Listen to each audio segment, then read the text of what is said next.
mag-exercise tayo guys kasi minsan ay hirap natin bumangon sa umaga, yung magja-jogging, maglakad. Ang hirap noon. Kaya minsan matagal tayo talaga tayong babangon. Kahit hindi naman tayo nakapag-ano kaagad, ang gagawin na lang natin, iunat-unat lang natin yung paa. Ganito gagawin nyo guys. Para may konting exercise. Ganito guys.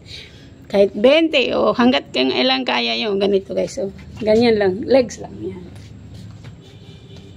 1, 2, 3, 4, 5, 6, 7, 8, 9, 10, 11, 12, 13, 14, 15. Last balik tayo. 15. 1. Kahit ilan yung matapos nyo guys, ayos lang. Ganito lang.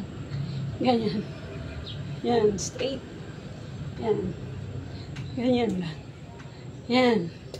Ganyan lang siya guys. Para may exercise din. Naunat-unat ninyong legs. Yan lang guys. Mag-ingat po tayo lagi lahat. Ingat. Bye.